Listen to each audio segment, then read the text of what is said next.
guys, thank you for watching another video today. I've been getting a lot of messages in regards to like tips and advice for first-time Evo buyers. These are a little different from your Civic or Corolla, so I do want to make a video for you guys, just so you guys know what to look for when you're at a dealership or at a private owner's house looking at these cars. I'm actually on my way to Chino Hills right now. I'm gonna do a photo shoot / video shoot with a friend of mine on the Enki NT03 wheels. This is pretty much the last time you guys are gonna see this car on these wheels, because you guys do know I switched over to the gold raised ram light wheels. Once I do that, I'm actually gonna head back home, get the raise on, come back to the spot, and then give you guys a tip. So I'm just gonna go ahead and roll the cinematic, a little portion of it. I'll probably do the rest of it after the tips. So enjoy it, and I'll be right back with you guys.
Alright, so now I'm going to give you my tips and advice.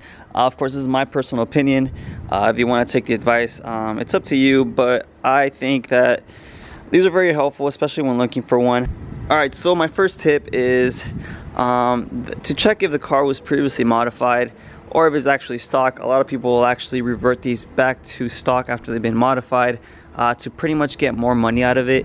It's pretty easy to tell. I mean, obviously you look under the bay, if you see things like an intake, an air cooler piping, a blow-off valve, a boost controller, I mean, you could pretty much easily tell and determine that this car was already modified.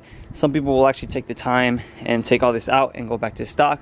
The easiest way to tell, obviously, is if you see any of the bolts, where all the bolt-ons go, if they're scratched or if they've been touched by a ratchet, you could easily tell that the guy's actually trying to trick you.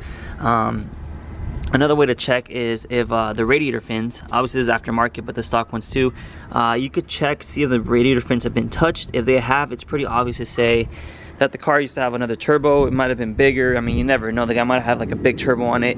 Was the 85 abused it daily and then pretty much put it back to stock before it blows up, you know, type of thing. It's very common to see in the Evo community, so just keep an eye out for that. Another way to tell if it's modified is if it had aftermarket wheels. You could feel under the fenders. If they're rolled and pulled, it's pretty easy to tell, because if they're rolled and pulled, it's just flat. These have obviously been modified. Obviously, if you're not paying attention, you can let this go, but these have been rolled.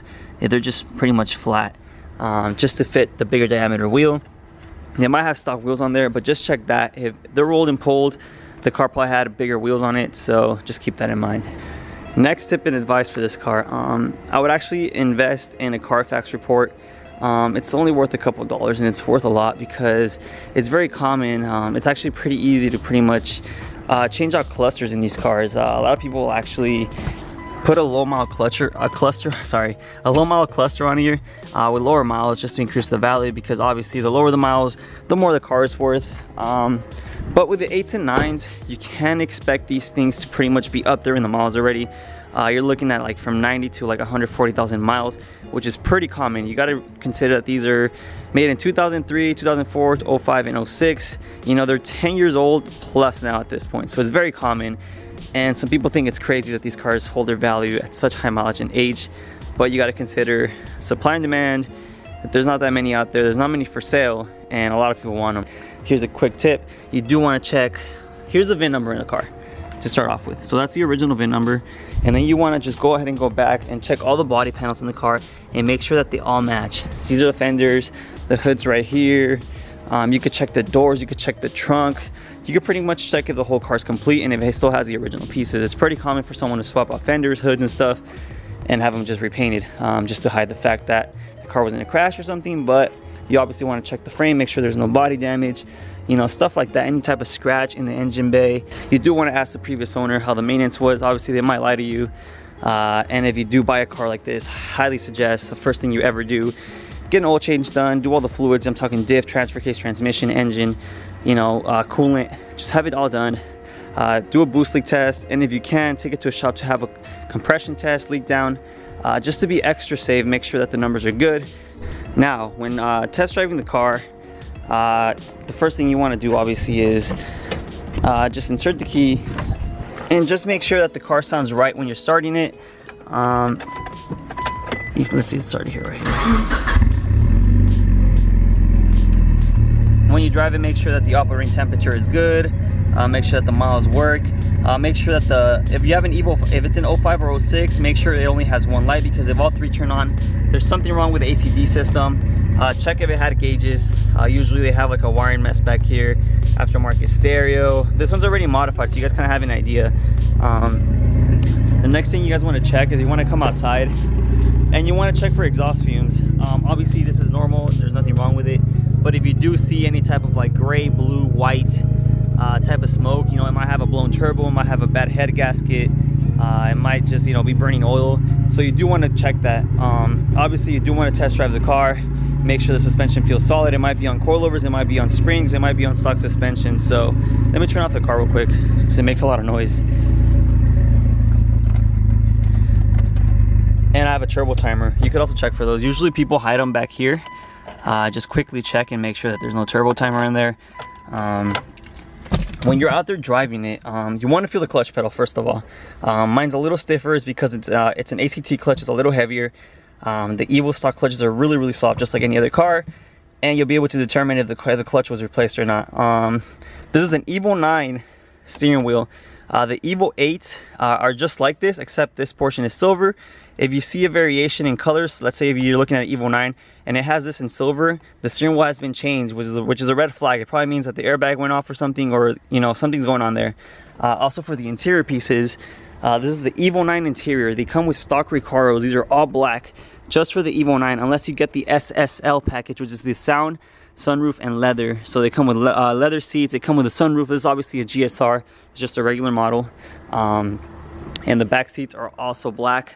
The Evo 8 will come with blue Recaro seating. It's completely different. I always see posts, you know, Evos for sale with different seats, so obviously there's something going on. So it's just things to consider when you're looking at these cars, because people are going to try to trick you. If you know all these little tips and tricks, you'll be a lot more prepared. I also highly recommend you to take someone that owns an Evo or knows a lot about Evos with you, because they will actually catch a lot of things. He or she will catch a lot of things that you might not even, you know, that you might overlook. It's pretty easy to do it. So you get in, let's just say you're driving it. You want to put it into 5th gear and pretty much go full throttle. It's gonna be slow, it's okay, but you just gotta make sure that the clutch isn't slipping. How can you tell the clutch is slipping? Is if you go full throttle and the RPMs start going up by themselves and the car isn't moving. That's pretty much saying like, oh, your clutch is done, you know? And it's very common with Evos. Also, another common issue with Evos when you're driving it is the 4th and 5th gear synchro grind. When you're driving it, usually when you go wide open throttle, when you're pretty much going full throttle on it, and you go from 3rd to 4th, you're gonna hear a slight grind. It's very common with Evo 4s and 5s. So when you're gonna buy one, I would highly recommend you check that, because it's a very expensive fix. Another quick tip is pretty much understand that there is a supply and demand factor in this car. You cannot go based off what Blue Book value says. Basically, the Blue Book is going to give you a super low price for it, but once you go on Craigslist or OfferUp or Facebook groups, you're going to start seeing these cars go for way more, and you're like, what the heck, like what's going on? You also got to realize that not a lot of these cars are out there. They're limited production, for one, and two, not a lot of people are selling them, and if they do, it's like they're gonna price them higher. Obviously, it's basically like saying like, oh, it's like that one hot chick on Instagram. It's like she's super hot, you're trying to get on the DMs, hopefully she answers, but at the end of the day, you know, there's other guys trying to get at her too, so she has choices. It's like the Evo has choices on owners, like, and realistically, like, there's more demand than there is supply.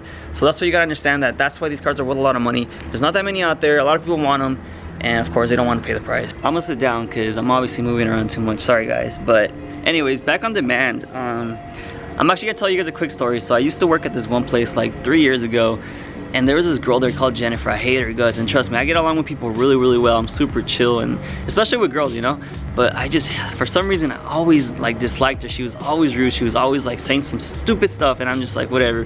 But anyways, you gotta keep in mind, these people aren't car people. So they brought up the Evo, and they were talking about the value of it, like, oh, it's, you know, and they were asking me like, oh, how much is it worth? What year is it? How many miles it have? And I'm like, oh, it's worth around 20,000. It's a 2006. It has 90,000 miles. You know, this and that. And then she brings up her Honda Civic. She had like a 2013 at the time. And she's like, it's pretty much, how is that thing piece of shit worth, you know, the same amount as my brand new Civic?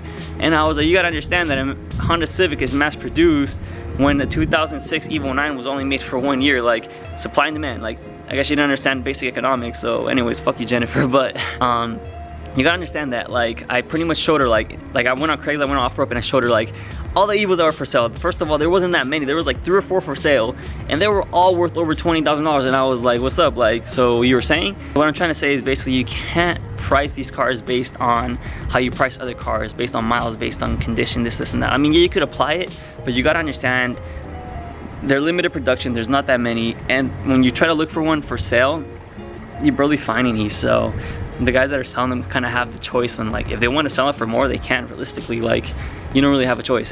Her 2013 Civic, you know, based off depreciation 3 years, is probably worth like $5,000 less, and the Evo still held its value. So at this point, the Evo is actually worth more than your car, Jennifer. Civic depreciates more and more and more. If anything, the Evo is going to keep going up in value, which is a big plus if you have an Evo, obviously, because you could always get your money back for it. But at the end of the day, they are money pits, so you probably won't get your money back for it. I expect to pay a lot for insurance, especially if you're a male and you're under 24 years old. It could get pretty expensive. These cars are not cheap to insure. It's because insurance companies know what kind of cars they are and you know what people do with them. So they are kind of high risk cars, and expect to pay that. Another thing that's really hard to do with these cars is to finance them. So if you basically want to finance an Evo that's a 2004 and it has 150,000 miles, no one's gonna want to finance you, because it's like, oh, it's an old car and it has that many miles. Why are you paying $19,000 for that car? Like, they're not gonna do it. So it's, from what I've heard, it's really hard to finance these cars. So just keep in mind that if you can't finance a car, you could go with a credit union, and hopefully they're actually able to finance you a little better. If not, you're probably gonna have to buy cash. But anyways, back to the dealers. I've heard really bad stories on dealerships. I've gotten really lucky with this car. When I got it at a dealership, it was actually somewhat modified. It had low miles. It had like 80,000 miles, which is pretty low for an Evo 9. And I got it for 21,000.